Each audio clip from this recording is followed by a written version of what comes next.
The traveling and the friendship you make here is pretty awesome as well. Like you meet a lot of great people that you get really good bonds with, that you keep in touch with after you get out, and like seeing the world for free is pretty awesome.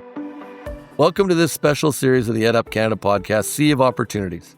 In these short episodes, we're exploring two big questions. What do careers actually look like in the Royal Canadian Navy?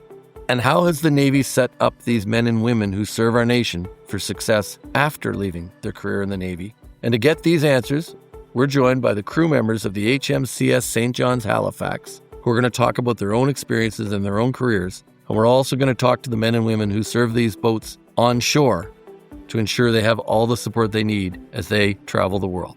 It's like being on the ship while you're in your home. So without further delay, we bring you this special episode of the EdUp Canada Podcast, Sea of Opportunities. Welcome back to the Sea of Opportunities podcast. I'm Michael Sangster, your host, and we are joined now by Petty Officer First Class.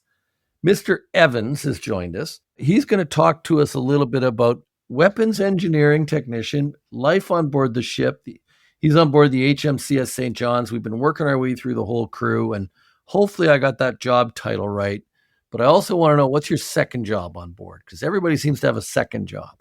I have many jobs. I will say many secondary duties, but I only specifically pick certain ones depending on what I'm doing. So currently on HMCS St. John's, I am the weapons engineering technician manager, as you said, and I'm also the ammunition custodian. So I'm in charge of all the weapons and ordnance on board the ship, the safe storage and handling, reloading, and embarking and disembarking of those items. So you're a busy guy. What I just heard was technology, engineering, but also logistics. You're doing a lot of different things, supply chain management. Yes. Yeah. You're not just doing one thing on board every day.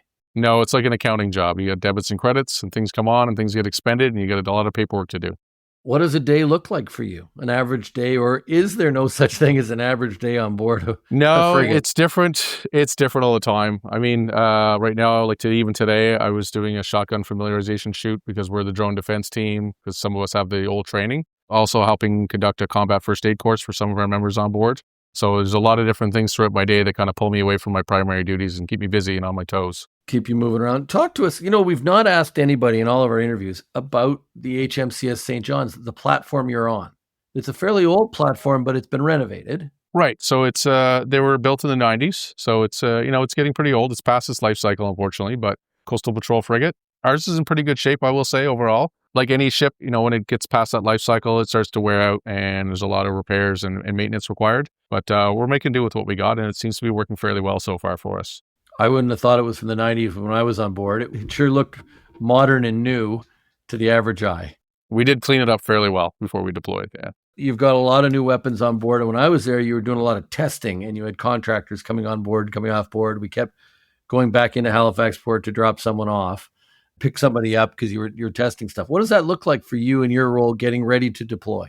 So basically you have all the, we'll say, refurbished systems or newer weapon systems that are installed on the ship. And then with that comes a lot of tests and trials alongside harbor acceptance trials, sea acceptance trials, where you're confirming that the systems are working the way they're intended to. And then you obviously test the systems at sea to see their performance factors and make sure they're working to a high standard. So that involves civilian staff coming on board and running the trials and getting that check in the box for us. What brought you into the Navy? What was the reason you felt this was your path? And how many years have you been in?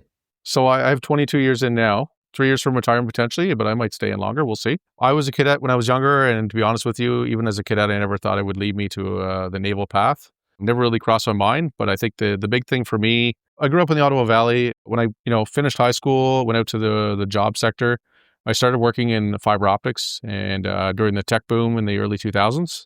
And then I bounced around between several companies. And then once it crashed, of course, the layoffs came. I was working in machine shops. I was going all over the place doing different jobs. And of course, everything was kind of struggling at that time. So I just got tired of being laid off and looking for employment all the time. And one of my best friends growing up in high school, we grew up together. He's down the road from me. He said he was going to join the military, and we started chatting about it. And I said, you know what, I'm going to as well. So we started working out together and training. And then we both put in our applications, and here I am.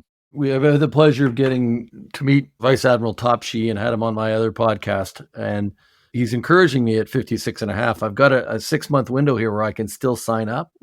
I don't think I'm ready to be on board a ship. And he said he won't give me command of a ship right away. So I'm not sure. But you clearly enjoyed your service. You've enjoyed your time. And now you're starting to think about what's next and what you might go do. Are you thinking about training opportunities or what you might do in a next career? There's so much to do. I mean, if COVID made me realize anything, is I don't need a reason to get out of bed in the morning. I've got plenty of reasons at home. Lots of extra hobbies that I do, like search and rescue, ground search and rescue volunteer. I'm a jiu-jitsu coach at a place in the Valley in Nova Scotia. So I have lots of things to keep me busy, could potentially lead to a job depending on how things go. I'll obviously look at the occupation itself and see how it's going and whether I want to stick around for another 5 years and top up the pension. Or maybe I just might say I've done my 25, thank you very much, and I'll take a civvy job somewhere and start looking at that side of it. All of a sudden you got to 25 years. You never thought you'd be that, right? Did you, in the Navy? No, it went fast. It did. But I've had a lot of fun. I've done a lot of cool things. I could write a book. I honestly could. You've seen the world. I have seen most of the world, yeah. Incredible opportunity. So would that be what would be your biggest reason for people to look at joining the Navy and signing up? Well, I mean, obviously the job security is pretty nice. You get a decent salary. So, I mean, you can take care of your family and you can do a lot of nice things. That comes with the challenges of being away, but there's trade-offs for everything.